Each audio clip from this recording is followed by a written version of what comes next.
Shalom, everybody, and welcome back to our class on Reb Noson's discourse in Likutey Halakhot, section Nefilat Apayim. Section Orach, the discourse of Nefilat Apayim, falling on one's face after the Shmoneh Esrei prayer. Discourse number 4, which again is based on Likutey Moharan lesson 24. We're in the opening paragraph still of paragraph 21, where Reb Noson now is going to go into the amazing concept of chatzot, midnight. Midnight being a time of the joining, like we said in the last class, the joining of the sun and the moon. Just to go off for a second, chatzot in Breslov teachings is just absolutely fascinating. It's an experience. I mean, when you're doing it from the perspective of Rabbi Nachman's teachings and what you can achieve, there's the simple halacha of getting up at midnight to mourn over the temple. But as in everything, the tikkun chatzot dirges that are recited, the first half is the mourning part, the part mourning over the destruction, the death of the tzaddikim. But tikkun leah is more upbeat. It's the happy part. It's the consolation, really. And it's two parts, because that's how it is. There's a darkness and there's a light. It's reflected to in Tikkun Chatzot itself. The Tikkun Rachel is recited on days that there's tachanun, that there's difficulty, that there's pain, that there's a time that is appropriate and proper to mourn. That's the Tikkun Rachel part. But then there's the other part which is recited on days which also there's no tachanun, there's no mourning, there's no ability to mourn, and that's the Tikkun Leah. So you see it's divided also in a dark and light attitude of like night and day, moon and sun. And this reflects what's actually happening in heaven and in this world at midnight. It's Reb Noson's going to show us it's a foretaste of the future redemption. A person wants to have a taste of what's going to be. He should try to get up at midnight and at that time to experience godliness, expressing a yearning to do itbodedut. The author, the Rav of Zidichov, the author of the book Sur Mira V'Asetov, I think it's Rav Mordechai Zidichov. He says something phenomenal. He says the best time really to do itbodedut. Rabbi Nachman also says this is at midnight. At midnight, it's a time when you can express your inner essence. On our perspective, the idea is if you really want to connect to Hashem, to experience a maximum capacity experience that you can in your lifetime, it's at midnight, to get up at midnight. Something fascinating, something that people who haven't tasted it can't really understand what we're trying to get at. But in Breslov teachings, Breslov circles, getting up at midnight is something which is really stressed. Fortunate is the person who can do it every night, if not once a month, once a week, once whatever. But to have some connection to chatzot, it's something absolutely phenomenal. So going back, Reb Noson wants to show us, he's going to show us more and more how the whole concept of the future redemption is this joining of day and night. He's going to go into this, and afterwards he's going to go back to chatzot. He's going to say now that midnight is a foretaste, a daily foretaste of the future redemption happens at midnight. Getting up at midnight, that moment when day and night merge, it's still night, it's the epitome of night, but it's considered having a light shining from the sun. As we explained earlier, the shine of the sun, the light coming from the sun, is after it's gone through the moon. The moon having a crescent, which is light coming from the sun, but the rest of the moon, depending on the time of the month, is dark. That darkness is where we perceive the light filtered through the sun. In other words, the infinite light that Rabbi Nachman talks about in lesson 24, it comes through technically the idea of the sun, but it's not actualized there. It's actualized in the moon. So that means at midnight, which is when the moon is at its maximum of darkness of the night, it's then that the sun can reach its practical actuality of coming to a person through the darkness of the moon. You got that? So the sun and the moon are considered joining at midnight.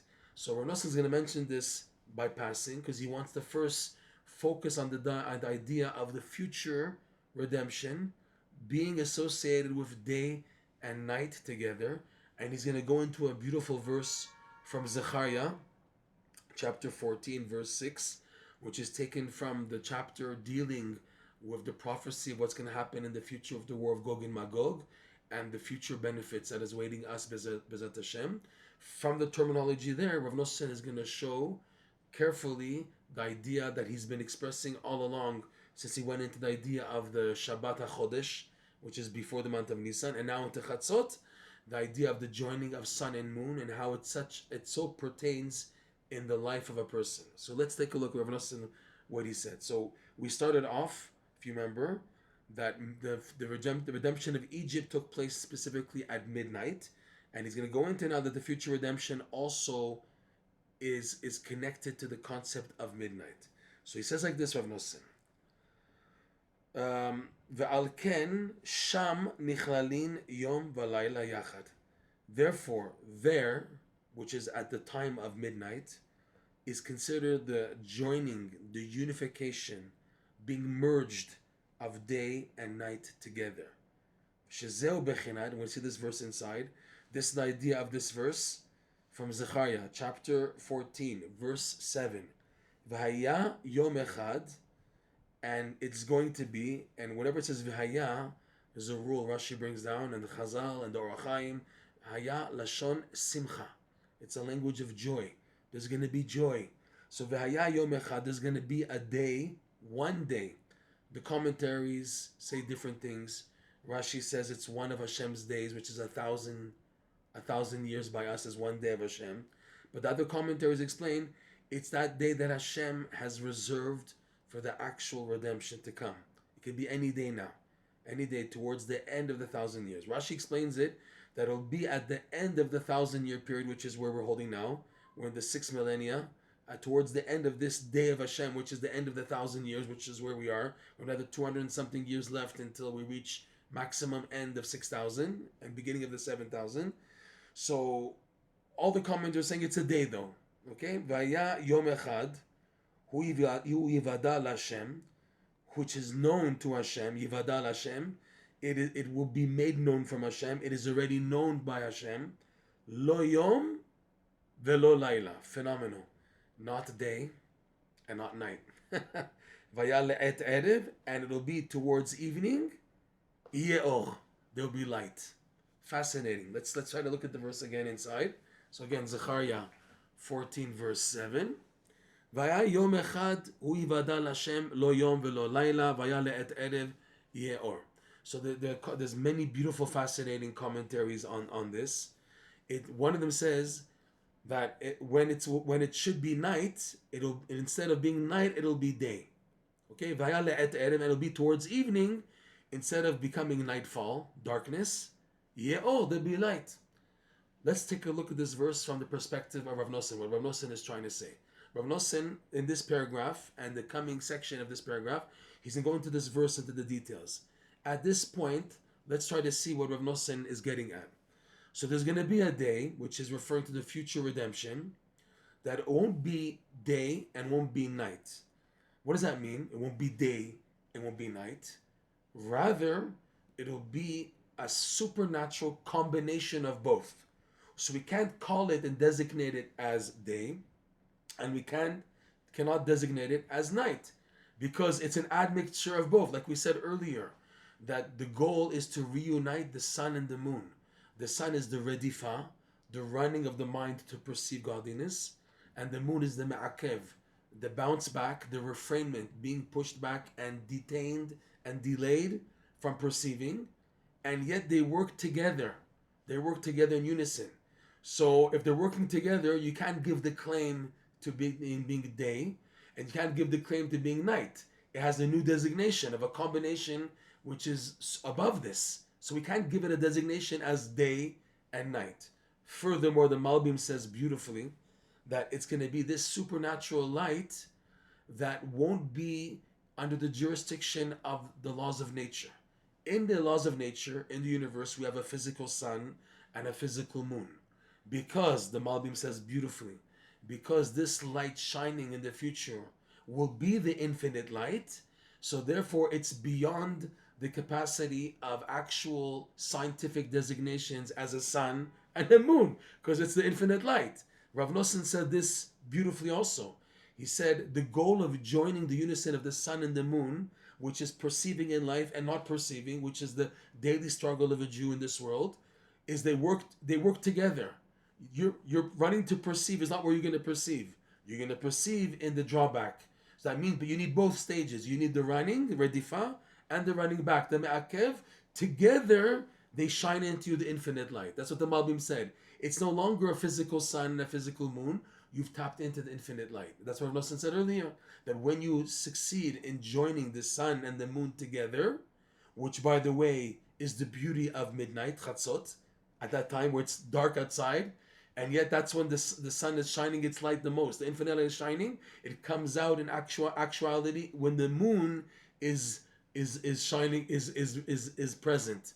Not shining, but it's present. That's when the sun shines the light, the infinite light that it's getting from above. It comes out in the moon. So they're joining together. So it's not day and not night. There's no designation, like the Malbim said. It's the infinite light shining. Because the infinite light shines specifically when you're able to join these two together. And Reb Noson saying a foretaste of what's going to be in the future, a foretaste of having that in your daily life happens at midnight. Phenomenal, okay? So Yom Echad Hu Yivada Lashem. It's the word Yivada is amazing because it's known to Hashem, but it will be made known also. Yivada. It'll be made known. The Targum says Yediya Kodam Hashem. It's known before Hashem. He knows about it. It hasn't revealed it to anyone. Lo Yom Velo Laila. It's not day and not night. So what do we do in the meantime to perceive that?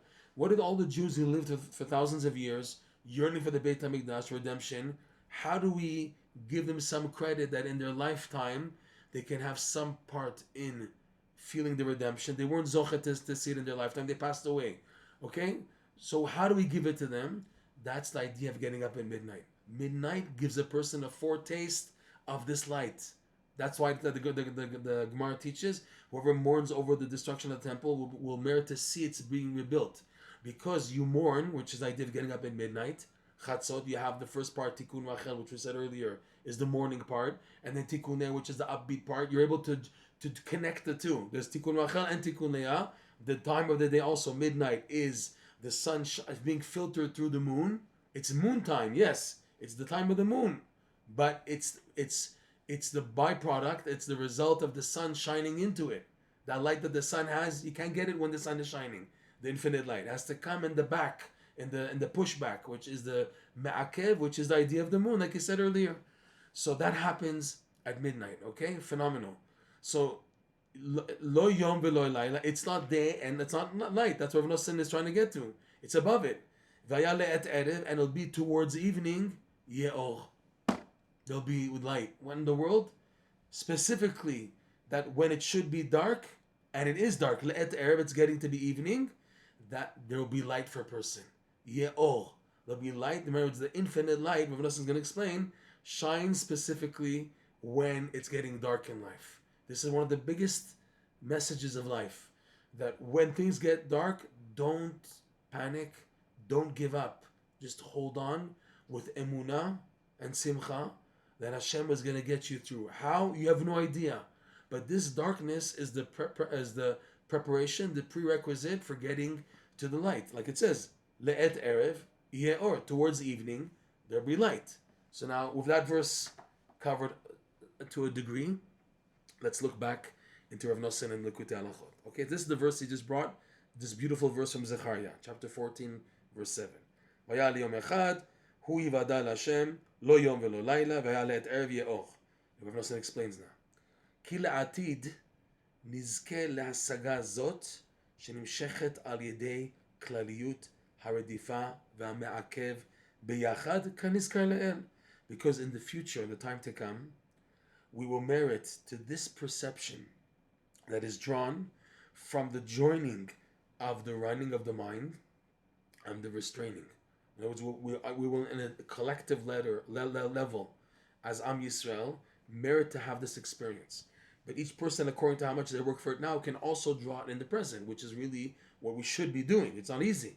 Most people crash when it comes to this, but you should know that this is the goal. And in the future, we're going to have that as a perception. It'll be so clear to people. It'll be a hasaga.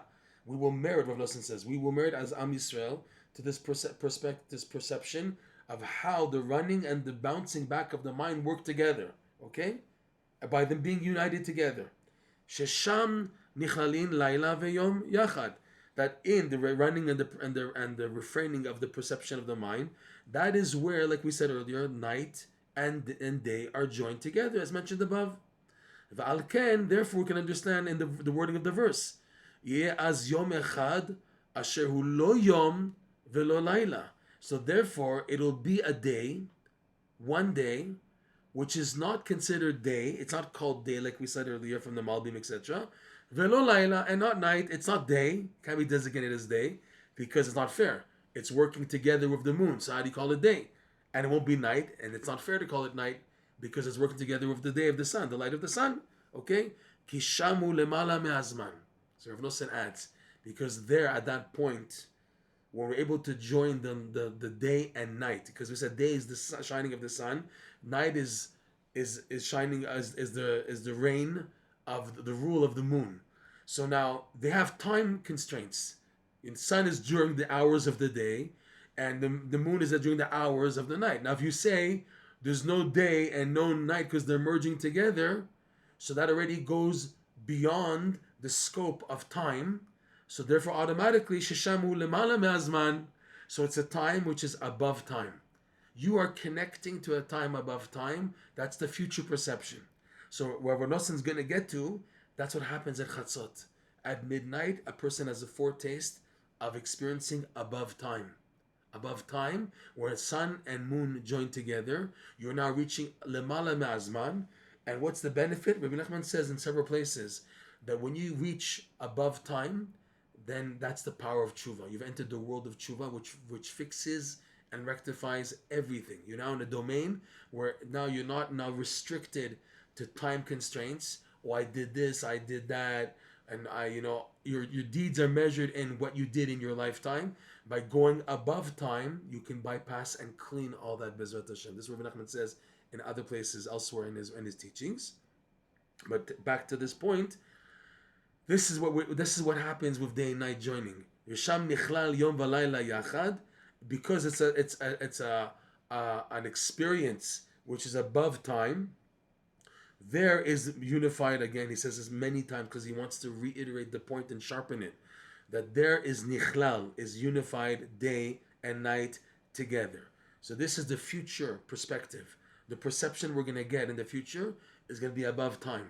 It's going to be above time because it's day and night joining together, working together. So there's no more time anymore.